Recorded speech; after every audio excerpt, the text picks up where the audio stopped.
Hello दोस्तों, आप सबका स्वागत है एक बार फिर से एस्ट्रो गुरु चैनल पर। मैं आप सभी के लिए लेकर आया हूं टैरो विद कृष्ण में आज एक और सेशन। और आज जो विषय है ये है आपकी शादी कब होगी। इसके पहले ही इसी विषय पर एक और वीडियो आप देख चुके हैं जिसमें 30 साल की उम्र की सीमा रखी गई थी, यानी कि 30 से नीचे के लोगों के लिए वो था। और आज की रीडिंग 40 से नीचे के लिए है, 30+ यानी 30 साल से ऊपर। आपने 30वां जन्मदिन मना लिया है और 40वां अभी नहीं मनाया है, तो ये जो बीच का ग्रुप है इनके लिए आज की रीडिंग है कि आपकी शादी कब होगी, आपका विवाह कब होगा। और आज की इस रीडिंग के लिए 3 पाइल्स हैं जो आपकी स्क्रीन पर अब एक साथ दिखाई जा रही हैं। तीनों पाइल्स के लिए जो सिंबॉलिक्स हैं ये दिल हैं, हार्ट शेप्स हैं। Red heart pile number 1, yellow heart pile number 2 और वाइट हार्ट पाइल नंबर 3। तो दिल 3 अलग अलग रंगों में है, लाल, पीला और सफ़ेद। तो ये 3 कलर्स आपके सामने आपकी स्क्रीन पर एक साथ दिखाए जा रहे हैं। तीनों में से जो आपको ज़्यादा अच्छा लगे उसे अपनी पाइल मान लीजिए, उस सिंबॉलिक को अपनी पाइल चूज़ कर लीजिए और उसके अकॉर्डिंग आज की रीडिंग को देखिए, ये आपके साथ रेजोनेट करेगी। मैं आपको बता दूं कि ये जनरल रीडिंग है और टाइमलेस रीडिंग है, तो जब से आप इसको देख रहे हैं ये आपके साथ रेजोनेट करना शुरू करेगी। और टाइमलेस रीडिंग है तो ये आप कभी भी देख सकते हैं, इसकी कोई टाइम लिमिट नहीं है। हर बार की तरह इस बार भी टाइम स्टैम्प्स को डिस्क्रिप्शन और कमेंट सेक्शन दोनों जगह पोस्ट कर दिया गया है ताकि आपको सुविधा हो अपनी पाइल की रीडिंग पर डायरेक्टली पहुंचने के लिए। आप टाइम स्टैम्प पर क्लिक कर दीजिए, वीडियो फास्ट फॉरवर्ड हो जाएगा और आप डायरेक्टली अपनी पाइल की रीडिंग पर पहुंच जाएंगे। जो लोग मुझसे आज पहली बार जुड़े हैं उन सभी का मैं एस्ट्रो गुरु चैनल पर बहुत बहुत स्वागत करूँगा। आप सभी इस चैनल को सब्सक्राइब जरूर करिए, बेल आइकन को भी प्रेस करिए, क्योंकि जब आप बेल आइकन को प्रेस करते हैं तो नए वीडियोज़ की नोटिफिकेशन आपके फ़ोन पर आनी शुरू हो जाती हैं। और मेरे रेगुलर व्यूवर्स और सब्सक्राइबर्स, आप सभी के सहयोग और प्यार के लिए बहुत बहुत आभार। आगे बढ़ने से पहले मैं आप सभी को एक बार बता दूं कि मैं एक प्रोफेशनल एस्ट्रोलॉजर, एक प्रोफेशनल टैरो रीडर भी हूं। तो आपकी स्क्रीन पर ये नंबर जो आ रहा है इसके ऊपर आप संपर्क कर सकते हैं अगर आपको अपने लिए एक पर्सनल रीडिंग सेशन चाहिए। ये व्हाट्सएप नंबर है तो इस पर आपको कॉल नहीं करना है, इस पर केवल मैसेज करिए। मैसेज के थ्रू सारी इन्फॉर्मेशन मेरी टीम मेंबर आपको प्रोवाइड करेगी और आपकी हेल्प करेगी मेरे साथ आपके सेशन को बुक करने में। तो चलिए आज की रीडिंग को शुरू करते हैं और आपकी पाइल्स में मिलते हैं।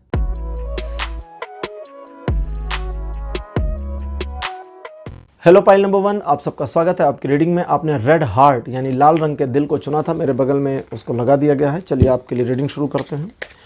अभी तक अगर आपने इस वीडियो को लाइक नहीं किया है तो लाइक जरूर कर लीजिए, नीचे लाइक का बटन है उसे प्रेस कर दीजिए। कार्ड नंबर 1 आपके लिए मेरे पास अपीयर हुआ है S of cups. Second position पर आपके लिए है queen of cups. Card number 3 S of pentacles.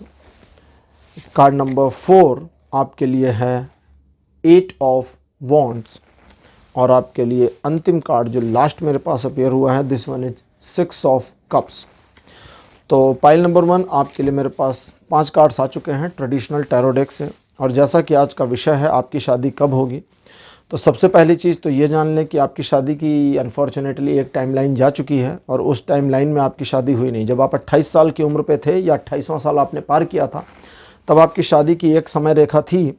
और ज़्यादातर पाइल नंबर 1 में ऐसे लोग बैठे हैं जिनकी शादी के उस समय या तो बातचीत शुरू हुई या तो शादी तय हुई या तो ऐसी कुछ सिचुएशंस चली और शादी नहीं हो पाई और आपकी उम्र 30 साल पार कर गई। फिलहाल अभी सीधे सीधे आप जान लें कि आपकी शादी के लिए जो सिचुएशन है वो फेवर में दिख रही हैं, लेकिन अब आपकी शादी में 2 एस्पेक्ट्स जुड़ रहे हैं। आने वाले समय में 2 एस्पेक्ट जुड़ रहे हैं। अच्छा, सबसे पहले मैं उनको बता दूं जिन्होंने 36 साल की उम्र पार कर ली है, आपकी शादी की टाइमलाइन लगातार चालू है, या इसको इस तरह समझें कि टाइमलाइन बाढ़ हो गई है, अब सिचुएशन ओपन है। आप अपनी शादी को लेकर पॉजिटिव और निगेटिव से बाहर निकल आए हैं, तो शादी करने के बारे में प्लान करें, चीज़ें मूव करना शुरू करेंगी। लेकिन वे वाले मामले जो 36 साल प्लस हो गए हैं लेकिन पिछले काफ़ी समय से वे देख रहे हैं कि उनकी शादी को लेकर के लगातार एंड मोमेंट पर कोई अड़चन आ रही है, एंड मोमेंट ख़त्म होते होते तक एक अड़चन आ जा रही है। और फैमिली की सिचुएशन, रिस्पॉन्सिबिलिटी, मतलब किसी न किसी बहाने से आपकी उम्र बढ़ती जा रही है, शादी टलती जा रही है और अब आप फ्रस्ट्रेशन के लेवल पर आ रहे हैं। अपने अंदर एक ऐसी उत्कंठा भी फील करते होंगे, एक ऐसी चाहत आपके अंदर आ रही होगी 36+, जहां आपका मन करता है सब छोड़ छाड़ के भाग जाएं या इन सारी चीज़ों को इग्नोर कर दें या अपने आप को बिल्कुल स्वार्थी बना ले जाएं। आपका सोचना बिल्कुल सही है, लेकिन ये जो सिचुएशंस लगातार आपके खिलाफ चल रही हैं इनसे ओवरकम करना होगा। 2 रास्ते हैं। पहला, अगर आपको ये लग रहा है कि सिचुएशनली ही ख़राब है चीज़ें अचानक ही आपके विरोध में चली जाती हैं, तो आपको अपनी कुंडली दिखानी चाहिए। और बिना आपकी कुंडली देखे तो मैं भी यहाँ नहीं बता सकता कि करना क्या चाहिए, क्योंकि हर व्यक्ति की कुंडली अलग होती है और थोड़ा प्लैनेटरी मामले अलग हो जाते हैं। लेकिन वे वाले मामले जहाँ आपको लगता है कि नहीं भाई एस्ट्रोलॉजी वगैरह का कोई लेना देना नहीं है, मेरी ज़िंदगी तो वैसे ही ख़राब हो रखी है, शादी भी नहीं हो रही और सब कुछ, सबका ख्याल रखना, केयर करना, केयरिंग स्वभाव रखना सब व्यर्थ जा रहा है, वहाँ आपको बस अपने आप पर फोकस करने की ज़रूरत है। कम से कम 6 से 8 महीने लगातार दूसरों की ज़्यादा परवाह करनी बंद कर दीजिए। जब आप दूसरों की परवाह और चिंता करनी बंद कर देंगे तो ये सिचुएशन आपको एक ऐसे आयाम में लेकर जाएगी, आपके मस्तिष्क को एक ऐसे आयाम में ले जाएगी जहाँ चीज़ों को अपने ढंग से ऑपरेट कर पाएंगे। अच्छा, अब सभी के लिए बात कर रहा हूँ 30+ और 40 से नीचे, ठीक है, सभी के लिए। शादी को लेकर के आपके प्रयास, जैसा कि मैंने कहा अभी आपका एक निकल चुका टाइमलाइन, अब है कि आप अपनी मैरिज को लेकर के सबसे पहले तो एक ऐसे माइंडसेट में आए जहां आप ये जान लें कि कोई कंप्रोमाइज़ नहीं है। ऐसा नहीं है कि अभी कंप्रोमाइज़ करना पड़ेगा या आपको लाइफ पार्टनर वैसा नहीं मिलेगा या वैसी नहीं मिलेगी, नहीं, सब बढ़िया दिख रहा है। कोई मुझे इशू और प्रॉब्लम नहीं दिख रहा है, सिवाय इसके कि आप अपने मन में उस तरह का परसेप्शन डिज़ाइन ना कर ले जाएं, क्योंकि आपने डिज़ाइन कर लिया तो वो गड़बड़ हो जाएगी। पैशन को बनाए रखिए। आपकी शादी के लिए चीज़ें चल रही हैं, मूव हो रही हैं। जो मुझे दिख रहा है अकॉर्डिंग टू दैट 1 साल 8 महीने में आपकी शादी फिक्स होने की फुल पॉसिबिलिटी दिखती है।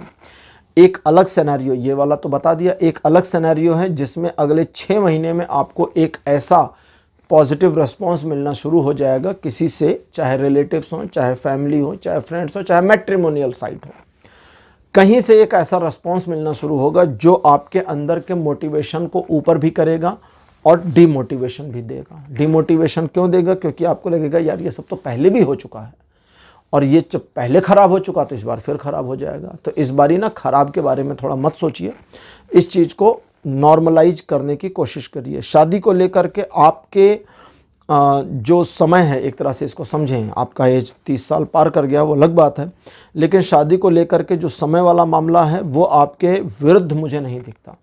और चूंकि ये चीज़ें आपके विरुद्ध नहीं हैं, इसलिए आपको अपना विरोध भी बंद करना होगा। अब यहाँ पर वो क्या है उसको समझ लें। जैसा मैंने अभी कहा कि पिछले कुछ समय में आपने किसी न किसी वजह से अपनी शादी को टलते देखा। उनमें से एक वजह ये भी रही है कि आपने अपने आप को सिचुएशंस के पीछे छिपाया। अब वो एक्चुअली बंद कर देना है, क्योंकि अगर आप अपने आप को सिचुएशंस के पीछे छिपाना बंद नहीं करेंगे तो सिचुएशन का सामना नहीं करेंगे, और जब तक सामना नहीं करेंगे उनसे ओवरकम नहीं हो पाएगा। आज की ओरेकल डेक हमारी है ओरेकल योगिक पाथ। देखते हैं अब ओरेकल कार्ड्स आपके लिए क्या इन्फॉर्मेशन देते हैं।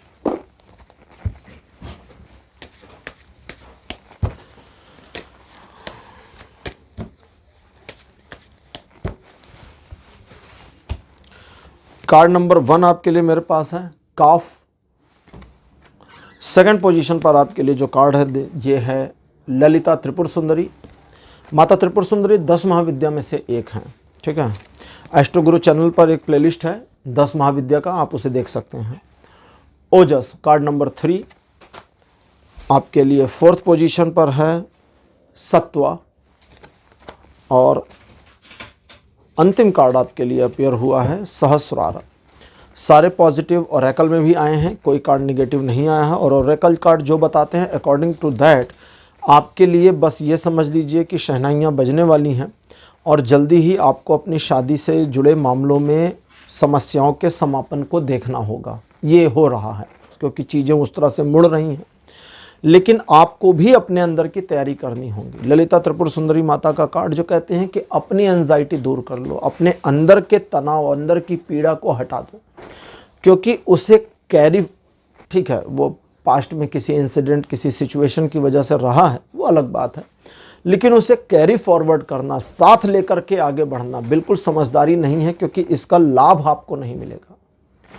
क्यों लाभ नहीं मिलेगा? क्योंकि ये आपके, जैसे अब इस चीज़ को भी समझें, वे वाले मामले या पाइल नंबर 1 में वे लोग जो पिछले काफ़ी समय से एक कुंठा में हैं। कुंठा मतलब जिसको कहते हैं ना, सुई कहीं अटक गई किसी पॉइंट पर और लगातार अटकी हुई है। अगर आप अपने फेस को मिरर में देखें तो आप वही इंसान नहीं रह गए हैं, वही स्वभाव, वही स्वरूप, वही सुंदरता, वही नैन नक्श आपके नहीं रह गए हैं, परिवर्तन आ गया है, डाउनग्रेड हो गए हैं। तो इस डाउनग्रेडनेस से अपने आप को बचाना है, क्योंकि ये जो ह्रास है, ये जो ह्रास हो रहा है लगातार, ठीक है, ये अधोगति की तरह से आपको डाउनफॉल में लेकर चली जाएगी। तो इस चीज़ को ऊर्ध्वगति की ओर यानी कि ऊपर उठाने की ओर परिलक्षित करना होगा। और जब एक बार आप अपने आप से ऊपर उठेंगे, ऊपर कैसे उठेंगे, जो भी गलतियां हुई आपसे या किसी मामले में आपने अपने आप को विक्टिमाइज पाया, विक्टिम की तरह फील किया, वहां से बस बाहर निकल जाइए। अपने आप को एक न्यूट्रल और नॉर्मल पर्सन करने की कोशिश करिए। जैसे वर्तमान में काफ़ी ऊर्जा दिखती है आपकी, लेकिन ये ऊर्जा विवाह के मामलों के अलावा हर चीज़ में दिखती है। मुझे विवाह को लेकर एक ऊर्जा नहीं दिखती, वो पैशन, वो लैक हो गया है पैशन। तो ललिता त्रिपुर सुंदरी कहती हैं कि, माता त्रिपुर सुंदरी कहती हैं कि अपने जीवन में उस उत्साह और उस ऊर्जा को वापस लाओ। जब तुम लाते हो उसे वापस तो चमक जाती है तुम्हारी हर एक राह। यानी पूरे जीवन में आपके फिर सिचुएशंस आपके लिए मैनेज होंगी, वो भी ऑटोमेटिकली। एक बार जब मैनेजमेंट शुरू हो जाए तो आपको उस सत्यता की राह पर बढ़ने रहना है। सत्वता की राह पर, सत्यता नहीं, गलत निकल गया था, सत्वता। सत्व क्या है? रजगुण, सत्वगुण, तमगुण, 3 गुण होते हैं। तम गुण निकृष्ट होता है, घटिया गुण होता है, ठीक है, जिसको हम कहते हैं तामसी प्रवृत्ति। मांस खाना, नॉनवेज का सेवन करना, वाइन वगैरह पीना, गलत लोगों की सोबत संगत में रहना, 2-2 बजे सो करके उठना 10-10 दिन, 15-15 दिन ना नहाना, तामसी प्रवृत्तियां हैं। फिर आता है रजोगुण, जो दिखावे के लिए अपने आप को एक सिंक में रखता है। क्यों? क्योंकि लोग देख रहे हैं। कहीं ना कहीं अपने आप को इस तरह बना करके रखना जो सामने वाले व्यक्ति को आपसे प्रभावित कर दे। अगर रोज नहाना भी है तो इसलिए जरूरी है कि लोगों को ये चीज़ बुरी ना लगे, जो सोसाइटी को, समाज को देख कर चल रहा है या चल रही है, जो हर चीज को एक नियम के तहत बनाकर चल रहा है, वो रजोगुणी हुआ। फिर आते हैं एक सत्वगुणी, जो सेल्फ अपने आप से ऑटोमेटेड होते हैं, ठीक है। वो ऑटोमेटेडनेस क्या है? जैसे आपने कभी कभी सुना होगा, कुछ लोग कहते हैं कि जब तक हम सुबह नहा नहीं लेते हमारे को मन ही नहीं मानता। किसी को नहीं दिखाना, किसी को प्रूव नहीं करना, खुद का ही मन खराब हो रखा। ये सत्वगुण में आ गया, ये सत्वगुण है। रजोगुण और तमोगुण वाले भी कभी कभी सत्व में चले जाते हैं। जब कभी कभी तमोगुण वाले हफ्ता बीत जाता है तो कहते हैं बहुत दिन हो गया, अब तो नहा लो, अब तो बुरा लगने लगा खुद को। तो उस मोमेंट में सत्वगुण आया है। तो कहती हैं कि जब तुम करोगे ऐसा तो सत्वगुणी बनते जाओगे। जब तुम सत्वगुणी बनते जाओगे, जब आप सत्वगुणी बनते जाएंगे तो आपके अपने सोचने में, अपनी आइडियोलॉजी में एक परिवर्तन आएगा। ये जो परिवर्तन है ये आने वाले समय में बेहतरी के लिए है। क्यों? ये परिवर्तन भी आपकी शादी से जुड़ा है और ये चाहिए। क्यों चाहिए? क्योंकि तभी आपकी शादीशुदा जिंदगी अच्छी रहेगी। आप अपने ही आप से भागेंगे तो गड़बड़ हो जाएगी। आप अपने ही आप में कमियां ढूंढेंगे तो गड़बड़ हो जाएगी। आप अपने ही साथी पर डाउट करेंगे तो भी गड़बड़ हो जाएगी। तो इन सारी चीज़ों को मैनेज करने की ज़रूरत है। शादी वाले मामले में मैंने आपको बताया कैसे कैसे चीज़ें होनी हैं। आपको अपने आप को बस पॉजिटिव रखना है।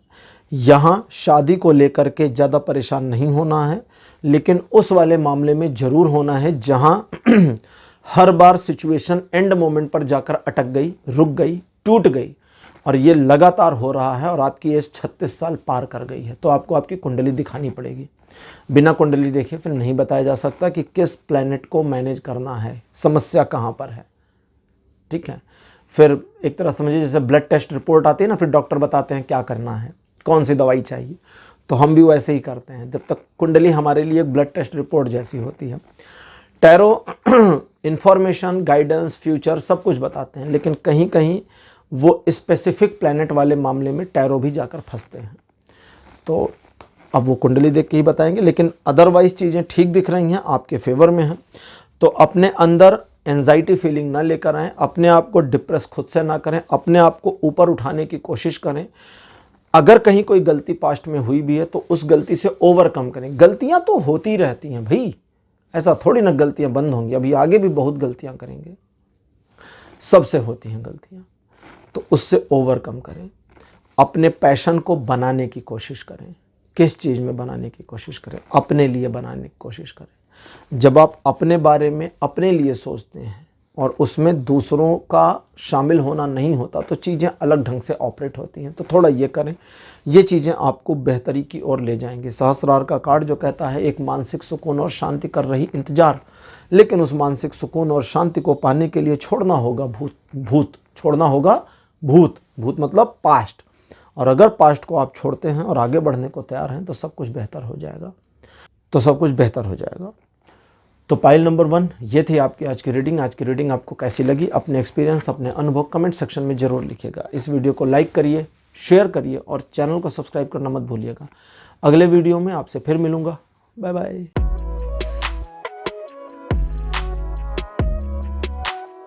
हेलो पाइल नंबर 2, आप सबका स्वागत है आपकी रीडिंग में। आपने येलो हार्ट चूज़ किया था, मेरे बगल में पीले रंग का दिल, येलो कलर का हार्ट लगा दिया गया है। चलिए आपके लिए रीडिंग शुरू कर रहा हूँ। आप सभी से रिक्वेस्ट करूंगा कि वीडियो को अगर अभी तक आपने लाइक नहीं किया है तो इसे लाइक जरूर कर लीजिए। पहला कार्ड आपके लिए है 2 ऑफ सॉर्ड्स, सेकंड पोजीशन पर आपके लिए 2 ऑफ पेंटिकल्स, कार्ड नंबर 3 आपके लिए है द डेविल, कार्ड नंबर 4 आपके लिए अपीयर हुआ है हेरमिट, और कार्ड नंबर 5 आपके लिए व्हील ऑफ फॉर्चून। अगर आप मानकर चल रहे हैं कि भाई अब आपकी शादी नहीं हो सकती, या शादी को लेकर के सिचुएशन ऐसी है जो अब आपके फेवर में और आपकी पकड़ में नहीं आएगी, तो आपका मानना गलत नहीं है, आप सही हैं, आपका सोचना सही है। आपका सोचना क्यों सही है? क्योंकि पिछले काफ़ी समय से आप काफ़ी निराश रहे हैं। आपने देखा है कि चीज़ें आपके पक्ष में आ करके मुड़ गई। 2 से ज़्यादा बार तो शादी का टूटना मुझे भी दिख रहा है। 2 बार वो जो तय होते होते छूट गई थी, वो वाला मामला तो अलग है। तय होने से पहले ही चीज़ें छूट गई थी तो वो चीज़ अलग है, लेकिन टूटना मुझे दिखता है 2 बार से ज़्यादा। अब उस चीज़ से खैर काफ़ी निराशा और क्षोभ और गुस्सा भी आपका है। उस गुस्से से ओवरकम करना आपका काम है, क्योंकि अगर उस गुस्से से ओवरकम नहीं करेंगे तो आप अपने लिए एक ऐसी सिचुएशन को नहीं ला पाएंगे जो असल में आपको आपके जीवन में बेहतरी की ओर ले जाए। वर्तमान से आगे निकलने के लिए आप फंस गए पीछे पास्ट को लेकर के। आप अगर ध्यान दें तो आपका जीवन पास्ट को लेकर के गड्ढमड्ढ हो गया, फंस गए हैं, और इस फंसी हुई सिचुएशन से निकलना है आगे। कैसे निकलेंगे वो बताता है मेरा हेरमिट का कार्ड। अब हेरमिट के कार्ड को अगर आप ध्यान से समझ लेंगे तो आज आप शादी ही नहीं, कई सारे मामलों में लाइफ में आगे बढ़ जाएंगे। तो हेरमिट का जो कार्ड है ये आपको कहता है कि आप अपनी हर एक समस्या के लिए पहली चीज़ तो खुद भी जिम्मेदार हैं, दूसरी चीज़ इस समस्या से ना निकलने के लिए भी जिम्मेदार हैं। दोनों चीज़ें थोड़ा सा इस चीज़ को समझें। कभी कभी सिचुएशंस को मैनेज करना, एक अलग तरीके से मैनेज करना ज़्यादा ज़रूरी हो जाता है जब आपकी सिचुएशन नॉर्मल से एबनॉर्मल हो जाए। जैसे आज की जो रीडिंग है ये है कि 30+ 40 से नीचे आपकी शादी कब होगी। इस वाले मामले में जैसा मैंने कहा 2 शादियां टूट चुकी और कई मामले ऐसे भी रहे जहां पर शादी तय होते होते भी छूट चुकी। आपकी भी गलतियां कई बार रहीं और आप अपनी गलतियों को जानते हैं या जानती हैं, और उसकी वजह से आप अपने आप को उस सिचुएशन के लिए जिम्मेदार भी मानते हैं। वो वाले मामले जहां आप स्वयं को फंसा और बंधा हुआ महसूस करते थे और आपको लगता था कि चीज़ें आपके कंट्रोल में ही नहीं हैं, उसी वाले मूड ने चीज़ों को आपके कंट्रोल से बाहर कर दिया।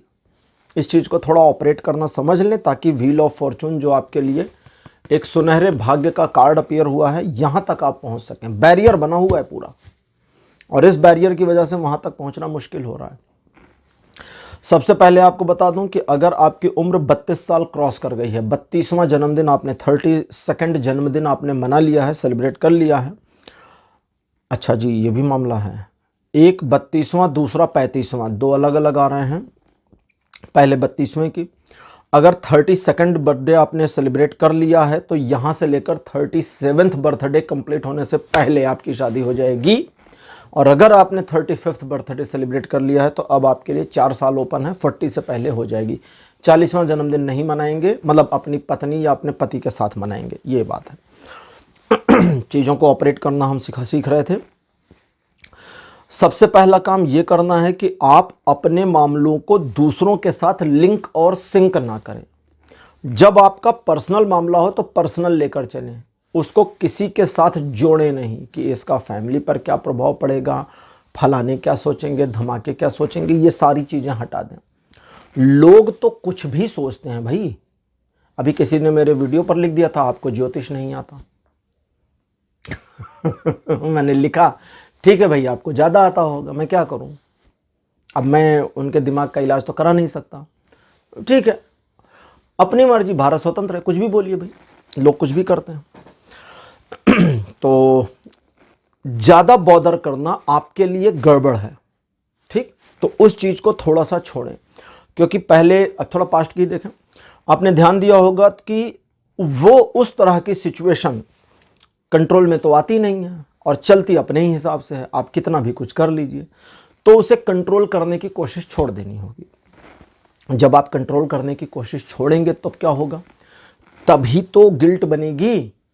और उसी गिल्ट में नहीं फंसना है। गिल्ट क्या बनेगी, आपको लगता है या आपको लगा था, पास्ट की बात करें, आपको लगा था कि अगर इस सिचुएशन को एज इट इज छोड़ दें, जो आपको पता था कि कंट्रोल में नहीं आनी और ऐसे ही खराब चली जाएगी, लाइफ की बात कर रहा हूं, या वो सराउंडिंग्स जो आपके साथ साथ चल रहे थे सिचुएशन, तो आपको लगा था कि ये चीज़ें ऐसे ही ख़राब होंगी और आपने उनको कैच करने की, पकड़ कर रखने की कोशिश करी और वो पकड़ कर रखने की कोशिश भी नाकाम हुई और आपको अपने आप में गिल्ट की भावना भी फील हुई। तो अभी आपको अपने आप को बस निकाल देना है उस सिचुएशन से बाहर।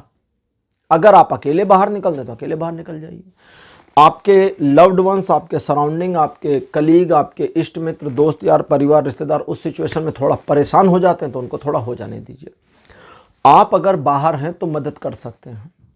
डूबती हुई नाव के ऊपर बैठा हुआ व्यक्ति जितनी मदद कर सकता है लोगों की, उनसे ज़्यादा मददगार बाहर बैठा हुआ कोई कर सकता है जो किसी दूसरी नाव पर हो, वो ज़्यादा मददगार हो सकता है ना। तो इसलिए पहले प्रॉब्लम से बाहर खुद को निकाल दीजिए। जब आप खुद को बाहर निकालेंगे तो आपकी पोजीशन बनेगी, अब आप हेल्प कर सकते हैं। लेकिन खुद को बाहर निकालने की जो गिल्ट है वो कंटिन्यू नहीं करनी है। हेरमिट का कार्ड कहता है आपकी हर प्रॉब्लम का सोल्यूशन आपको पता है, लेकिन आप इस्तेमाल नहीं कर रहे। इस्तेमाल क्यों नहीं कर रहे?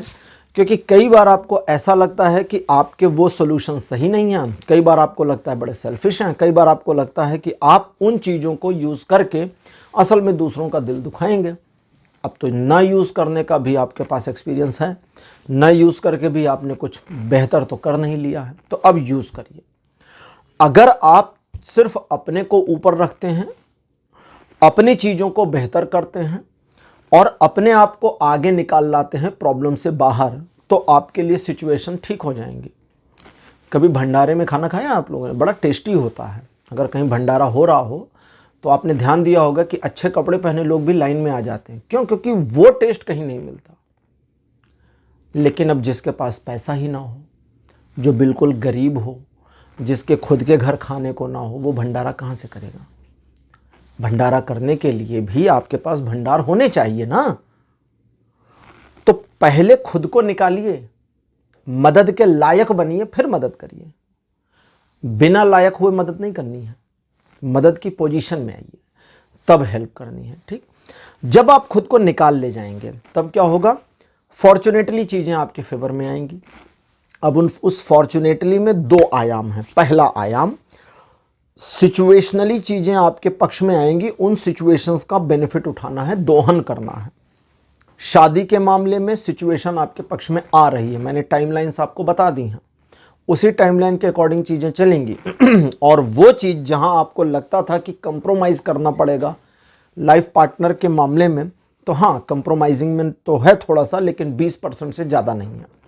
100% में 20% का कंप्रोमाइज़ बन सकता है। अच्छा, वो मामले जो आपके जीवन से जुड़े हैं, फॉर्चुनेट चीज़ें जब आपके फेवर में आए तो उसका फ़ायदा उठाना है, इस्तेमाल करना है, अपने जीवन को ट्रैक पे लाना है और एक योजना बनानी है कि अब आगे चीज़ों को कैसे ऑपरेट करेंगे और चीज़ें उस तरह से ऑपरेट होनी शुरू हो जाएंगी। और अगर उस ढंग से ऑपरेट कर ले गए योजना के अनुसार, तो आप अपनी सिचुएशन को देखेंगे कि बेहतरी की ओर जा रही है और आप उस पैनिक फंसने वाली सिचुएशन में दोबारा नहीं जाएंगे। आज की ओरेकल डेक हमारी है ओरेकल योगिक पाथ। अब देखते हैं ओरेकल कार्ड्स आपके बारे में क्या इन्फॉर्मेशन देते हैं, आपकी शादी के मामले में क्या जानकारी देते हैं। आपके लिए पहला कार्ड मेरे पास अपीयर हुआ है ध्यान। सेकंड पोजीशन पर आपके लिए जो कार्ड अपीयर हुआ है भगवान श्री कृष्ण।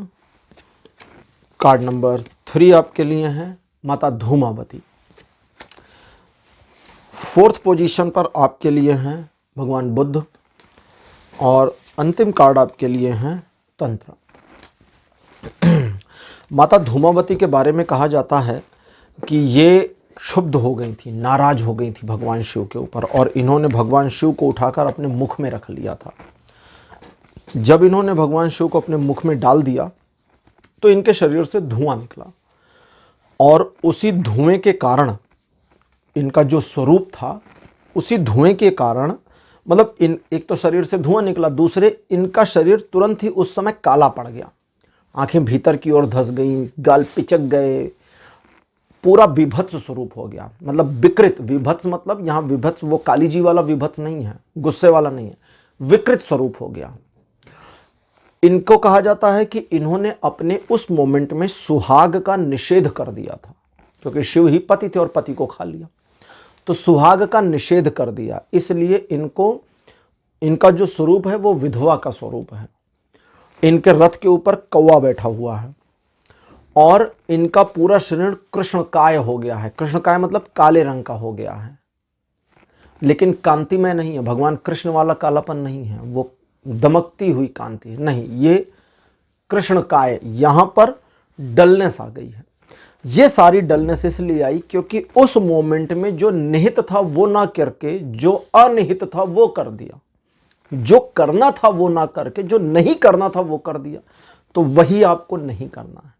आपको पता होता है क्या करना और पता होता है क्या नहीं करना, और आप हर बार वही करते आए थे, करते आए हैं जो नहीं करना है। तो अब से वो चेंज कर लीजिएगा। अब फोकस की जरूरत है, और फोकस किस चीज पर करेंगे? सिर्फ अपने आप पर।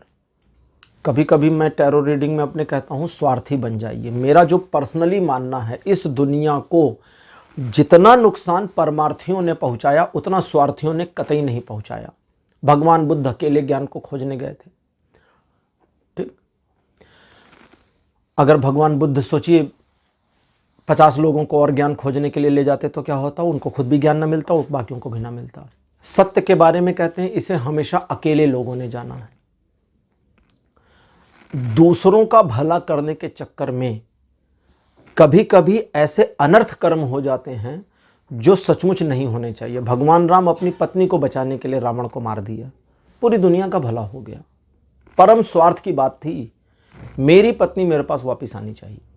समुद्र पर सेतु बांध दिया, युद्ध कर लिया, रावण को पूरे खानदान सहित मार डाला, और 72 चौकड़ी का राज उसका खत्म हुआ। 72 चौकड़ी मतलब चारों युग एक बार घूम जाएं, सतयुग, त्रेता युग, द्वापर युग, कलयुग, फिर सतयुग आ जाए तो एक चौकड़ी घूमी।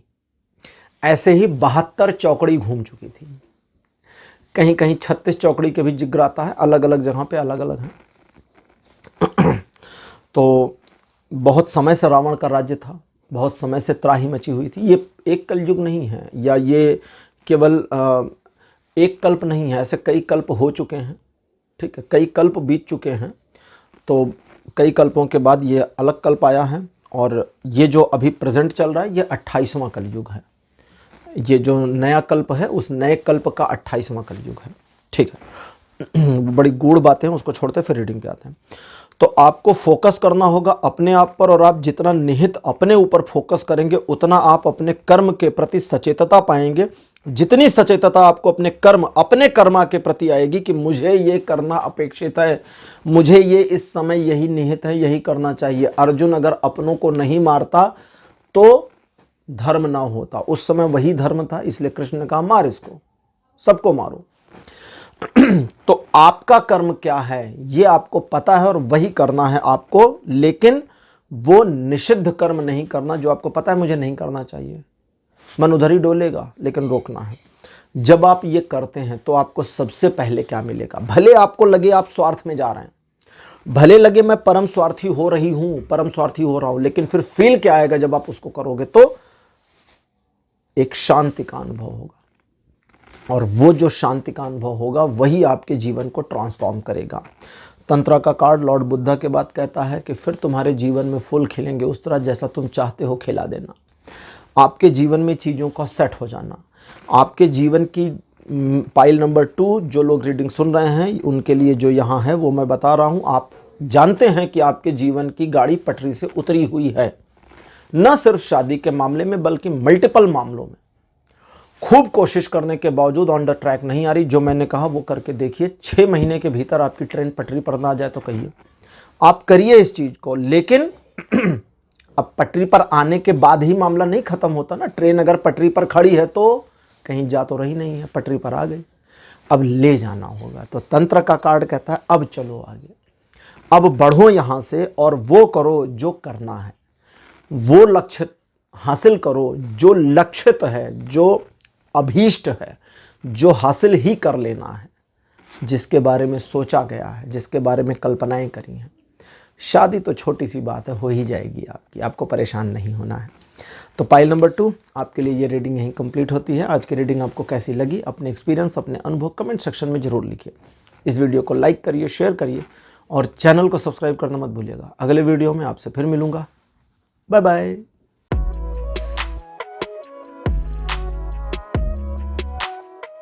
हेलो पाइल नंबर 3, आप सबका स्वागत है। आपकी रीडिंग में आपने व्हाइट कलर के हार्ट को चुना था, सफ़ेद रंग का दिल मेरे बगल में लगा दिया गया है।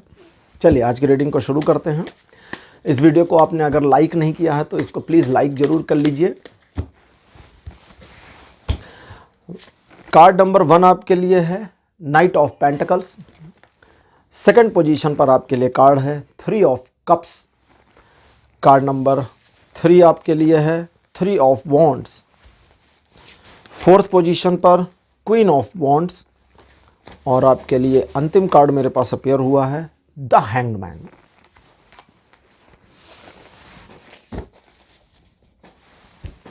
तो 5 कार्ड आपके लिए मेरे पास आ गए हैं traditional tarot deck rider white से। जैसा कि शादी के मामले को जानते हैं, अगर आपकी उम्र पहले बता दूं 33 वर्ष बीत गई है तो शादी के लिए 3 साल आपके खुले हुए हैं। यहाँ से 34, 35, 36 आपकी शादी के लिए रहेंगे और आपकी शादी हो जाए इसकी जो पॉसिबल चांसेस हैं वो अप्रॉक्सीमेटली 85% तक अपीयर हो रहे हैं। आपको बस इतना ध्यान रखना होगा कि अपनी शादी को लेकर के घबराहट, जल्दबाजी, एंजाइटी से बाहर आ जाएं और जब आप अपने एक्सपेक्टेड संभावित जीवन साथी से मुलाकात करें, पहली मुलाकात, तो उसको अपने बारे में बड़ी लिमिटेड बातें बताइएगा। उतना ही बताइए जितना शादी करने के लिए ज़रूरी है। उसने जो नहीं पूछा वो नहीं बताना। उसने फ्रेंड्स का नाम नहीं पूछा, आपको नहीं बताना है कि फलाने फलाने फलाने मेरे दोस्त हैं, नहीं बताना। उसने नहीं पूछा आपको क्या क्या पसंद है, उसको नहीं बताना। उसने पूछा फेवरेट कलर बता दो। उसने फेवरेट फ्लावर नहीं पूछा, मत बताना, ठीक है? इसको क्या कहते हैं? इसको कहते हैं कट टू कट आंसर। अच्छा, शादी को लेकर के ये 33+ वालों के लिए था एक चीज। शादी को लेकर के एक ऐसी सिचुएशन दिखती है जहां आपकी शादी अवश्यम भावी दिखती तो है, लेकिन थोड़ा सा एक ब्रेक भी है, एक इंतजार भी है। अमूमन अभी मैं जो वो 33+ वालों को बताया वो एक अलग बात थी, अब मैं सबके लिए बता रहा हूँ 30+, 40 से नीचे। अमूमन लगभग 1 साल का गैप दिख सकता है, लेकिन ये दिख सकता है, इट मे बी है, इट मस्ट भी नहीं है, श्योर शॉट नहीं है, संभावित है। संभावित क्यों है? क्योंकि आपको थोड़ा विचार इत्यादि करने हैं, क्या करना है आपकी शादी के लिए। समझिए, जैसे आपको याद होगा कि आपकी शादी होते होते रह गई थी, या शादी कर लेने वाले मोमेंट आया था और आपने चीज़ों को साइडलाइन कर दिया, छोड़ दिया। और पिछले कुछ साल से आप देख रहे होंगे, लगभग 3 सालों से तो मिनिमम ही है कि शादी के कई प्रयास आपके विफल हुए और कई मामले ऐसे हैं जहां पर लोग आपको पसंद नहीं कर रहे हैं, जम नहीं रही हैं आप या जम नहीं रहे आप। तो चूंकि जज नहीं रहे हैं इसलिए गड़बड़ हो रही। तो इस ठीक कैसे करें, जमे कैसे, जचें कैसे, उसको समझो। व्यक्तित्व में प्रॉब्लम नहीं है, अपीयरेंस में प्रॉब्लम है। अपीयरेंस में 3 चीजें हैं। एक मेंटल अपीयरेंस, दूसरा आपका फिजिकल अपीयरेंस, और तीसरा है आपका बिहेवियर अपीयरेंस। आपके बिहेवियर अपीयरेंस और मेंटल अपीयरेंस में बड़ी प्रॉब्लम है, आपके फिजिक में प्रॉब्लम नहीं। आप तो बड़े सुंदर हैं देखने में, ठीक ठाक, मतलब अच्छे खासे, जिसमें से कुछ लोग तो काफ़ी डैशिंग भी हैं। मतलब लोग अगर सुने कि अच्छा तुम्हारी शादी नहीं हुई, अरे तुम्हारी क्यों नहीं यार, तुम तो इतने गुड लुकिंग हो, तुम तो इतनी ब्यूटीफुल हो चुका ना ऐसा इंसिडेंट आपके साथ में। हाँ तो अब फिर भी नहीं हुई, इतनी ब्यूटीफुल हो फिर भी नहीं हुई, इतने डैशिंग हो, इतने हैंडसम हो फिर भी नहीं हो रही। क्यों? क्योंकि मेंटल और बिहेवियरल अपीयरेंस में प्रॉब्लम है, इसे दूर करना है। हैंगमैन का कार्ड कहता है कि अब एनालाइज कर लो। जब तक सेल्फ एनालाइजमेंट नहीं होगा, मेरी कमियां क्या हैं, मुझे क्या ठीक करना है, लोग मुझ में क्या पसंद नहीं कर रहे, मुझे क्या आडंबर करना है। हाँ, आडंबर मतलब झूठ मूठ में। आडंबर का मतलब होता है दिखावा। सुना होगा कई बार, कुछ मोटिवेशनल स्पीकर होते हैं, कुछ धार्मिक गुरु लोग होते हैं, मैं तो कोई गुरु नहीं हूँ फॉर्चुनेटली। तो कुछ मोटिवेशनल स्पीकर होते हैं, कभी कभी धार्मिक गुरु होते हैं, जो कहते हैं आडंबर से दूर रहिए, बी जेन्युइन। मैं कहता हूं कभी जेन्युइन मत रहिए भैया, हमेशा आडंबर को अपनाइए। जेन्युइन का मतलब क्या होता है? नहाने के बाद बाल को जब आप टॉवल से सुखाते हैं, मिरर में देखिए, आपके बाल बिल्कुल जेन्युइन होते हैं, एग्जैक्टली वैसे होते हैं जैसे भगवान ने बना रखा आपको। वैसे बाहर निकल जाइए, बच्चे डर के भाग जाएंगे। तो आडंबर जरूरी है। हम ऑयल लगा लेते हैं, जेल लगा लेते हैं, कंगा वंगा कर लेते हैं, है ना, बढ़िया से कपड़े पहन लेते हैं। किसी से मेरी बात हो रही थी, तो मैंने कहा कि जेन्युइन होना जरूरी नहीं है, जरूरी है कि आप अपीयरेंस को ठीक करें। या आप अपने साथ भी सिंक करिएगा जो बता रहा हूं। अपीयरेंस यानी क्या दिखाई दे रहा है। उसने कहा नहीं, ये जरूरी नहीं है, हमें जेन्युइन होना चाहिए। मैंने कहा फिर तो एक चद्दर में ऊपर से एक कट लगाएं, तुम्हारी खोपड़ी उसमें घुसा के उस चद्दर को लपेट कर एक डोरी बांध दें, कवर पूरी बॉडी। कपड़े का क्या मतलब है? बॉडी को कवर करना, तो तुम कवर हो गए। ऐसे घूमा करो तुम, क्यों पहनते हो इतना बढ़िया कपड़े? उसने कहा मतलब कपड़े तो जरूरी है। मैंने कहा क्या जरूरी है? कपड़े क्यों पहनते हैं? शरीर को ढकने के लिए ना, तो बॉडी को कवर कर लो किसी चीज से, चद्दर से कर लो। चद्दर तो इतनी सारी घर में होंगी, क्या जरूरत महंगे महंगे कपड़े खरीद करके, सूट वूट बढ़िया सा टाई वाई बांध कर घूमने की, है ना, बढ़िया जैकेट। चद्दर से अपने आपको ढक लो, रस्सी बांध लो, खुलेगा भी नहीं। आवश्यकता है, ठीक। इसीलिए हम सुंदर वस्त्र खरीदते हैं, मल्टीपल कलर्स के खरीदते हैं। क्यों? क्योंकि हमें अपने आप को, अपने लिए, अगर हमारा अपीयरेंस खुद को नहीं बेहतर दिखेगा तो हमारा कॉन्फिडेंस नहीं आएगा। आप सोचिए ना, आप एक इंटरव्यू के लिए जा रहे हैं, बैठे हैं, या कभी लड़का देखने गए या लड़की देखने गए, और आपके कपड़ों पर, शर्ट पर या आपके आस्तीन पर कहीं कुछ लग गया, तो सारा टाइम हाथ ऐसे रहता है, हाँ जी और बताएं कैसे हैं जी, हाँ जी ठीक है जी। क्यों? क्योंकि उसको छिपाना है, दिखाई ना दे। कपड़े पर ही तो लगा, तुम्हारी बॉडी पर या तुम्हारे व्यक्तित्व पे तो कोई दाग लगा नहीं भाई, कपड़े पर लगा, लेकिन हमारा हाथ यहां आ जाता है कि लोग देखने ना पाए। तो ये जरूरी चीज है। तो आपको अपने चेंज करना है। अपीयरेंस में प्रॉब्लम नहीं है, बिहेवियरल जो आपका अपीयरेंस है उसमें प्रॉब्लम है। तो आपका जो व्यवहार लोगों के लिए हो रहा है, उसमें एक दिखावे वाले आडंबर को इस्तेमाल करना है। तो इसको daily, day to day routine में चेंज करिए। अगर आप एक ऑफिस में जॉब करते हैं, ऑफिस पहुंचते हैं, लोगों को गुड मॉर्निंग नहीं करते, तो इसकी आदत डालिए। ऑफिस से निकलते हैं, बॉस अभी भी केबिन में बैठे हैं, तो उसको गुड बाय करके जाइए। अगर आपके बॉस इतने बुरे हैं कि वे आपको देख करके ही काम पकड़ा देंगे, तो उसको एक दिन बता दीजिए, उसको एक दिन बता दीजिए, उसको एक बार गुड बाय करिए, वो काम पकड़ा दे उसको कर दीजिए, फिर काम पकड़ाए फिर कर दीजिए, फिर तीसरे दिन, चौथे दिन, पांचवें दिन, छठवें दिन उसको गुड बाय मत करिए, चले जाइए। और फिर अगले दिन जाइए, उसको बोले बॉस 3 दिन मैंने गुड बाय नहीं किया आपको याद है? बोलेंगे हाँ। तो कह दो 2 मिनट चाहेंगे, बुरा मत मानना, गुड बाय करने आए, आपने काम पकड़ा दिया, तो डर लगता है कि आपको गुड बाय करके ना जाएं, बैग उठाएं और भाग जाएं। सब यही कर रहे हैं। मुझे लगा आपकी इमेज खराब होगी तो आपको बता दिया, बाकी आप देख लो। अच्छा मैं जाऊं? तो कहेगा हाँ जाओ, बाय, थैंक यू।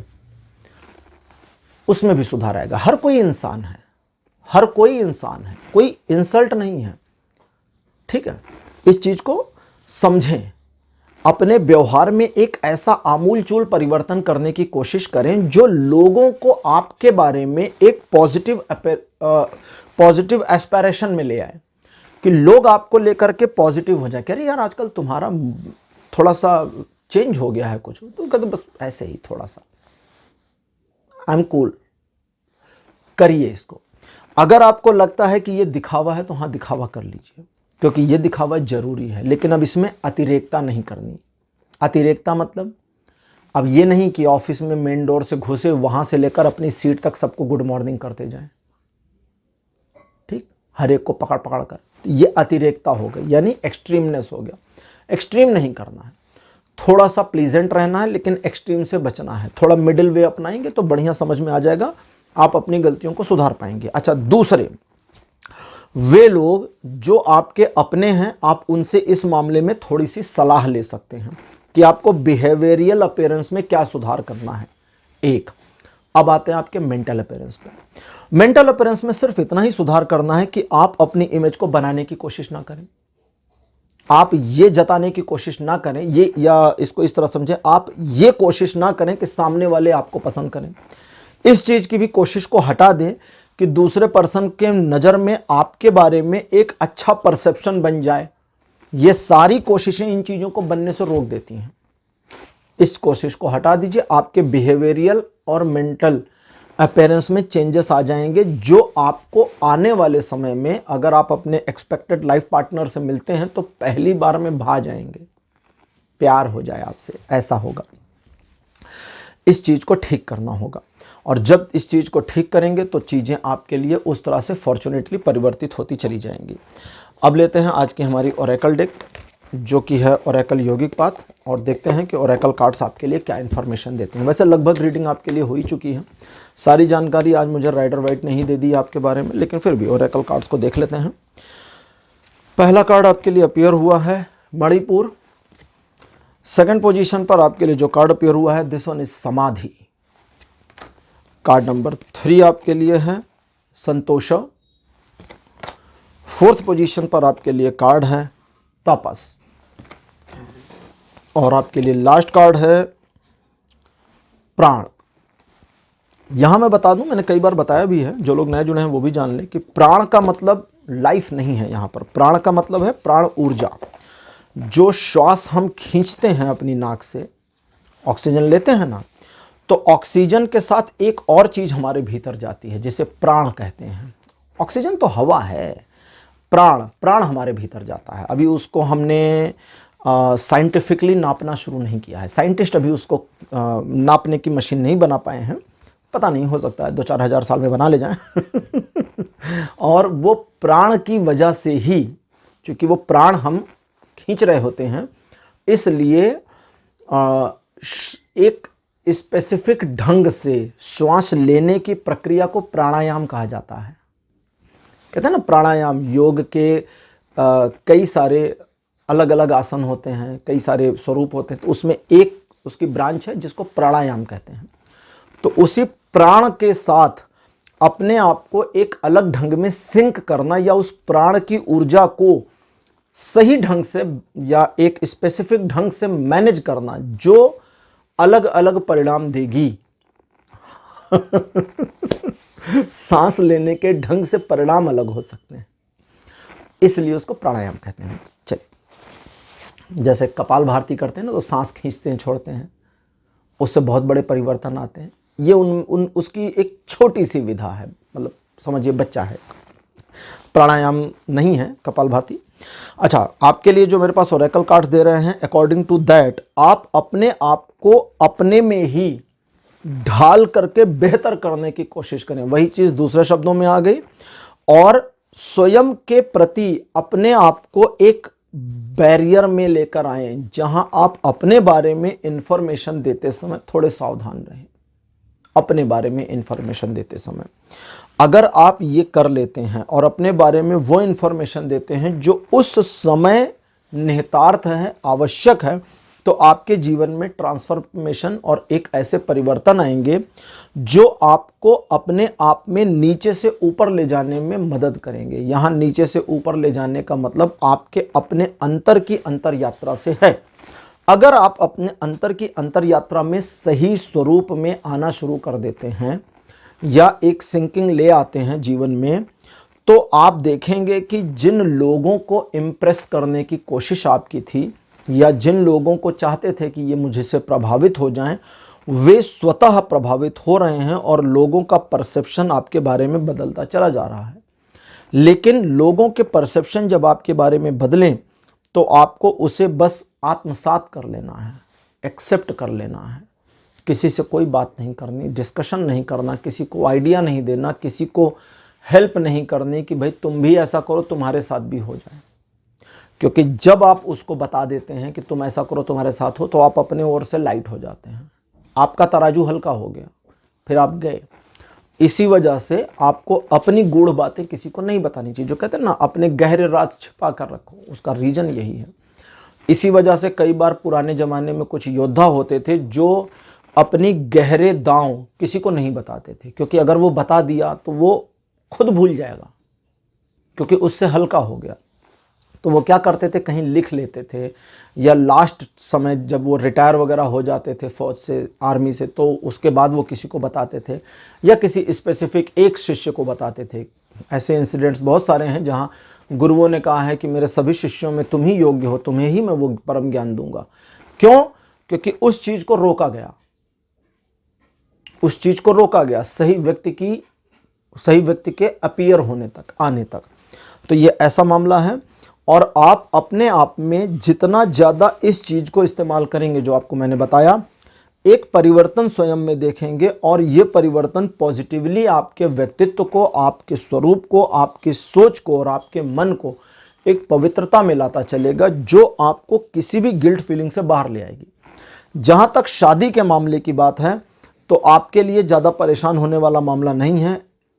मैंने आपको बता दिया कि ज़्यादा से ज़्यादा 1 साल का गैप है, आफ्टर दैट आपकी शादी हो ही जानी है। तो ये जो गैप है, इस गैप को आप एक अपॉर्चुनिटी मान लें। अगर आप इसको गैप मानेंगे तो गए, इसको माने अपॉर्चुनिटी। क्यों अपॉर्चुनिटी? क्योंकि इसी समय में आपको अपने अंदर परिवर्तन लाना है, वरना आपके डैशिंगनेस में और आपकी ब्यूटी में, अगर आप लड़की हैं तो आपकी सुंदरता में, आप लड़का हैं तो आपके स्मार्टनेस में मुझे कोई कमी तो दिख नहीं रही है। ना लुक वाइज कमी दिख रही है, ना आपके ड्रेसअप सेंस में कमी दिख रही है, सब कुछ बढ़िया दिख रहा है, आपके बाल भी ठीक ठाक ही हैं। लेकिन आपके मन में अंदर जो एक डार्कनेस है ना, उससे बाहर निकलना है। हाँ जी, वो भी दिख रही है। उस डार्कनेस से अगर बाहर नहीं निकलेंगे तो आप अपने ही व्यक्तित्व में उलझ और फंस कर रह जाएंगे। तो इससे बाहर निकलिए, अपने आप को ओवरकम कराइए, और शादी के मामले फिर देखिए किस तरह आपके फेवर में पलट जाते हैं। पाइल नंबर 3, ये थी आपकी आज की रीडिंग। आज की रीडिंग आपको कैसी लगी? अपने एक्सपीरियंस, अपने अनुभव कमेंट सेक्शन में ज़रूर लिखिए। इस वीडियो को लाइक करिए, शेयर करिए और चैनल को सब्सक्राइब करना मत भूलिएगा। अगले वीडियो में आपसे फिर मिलूंगा, तब तक के लिए बाय बाय।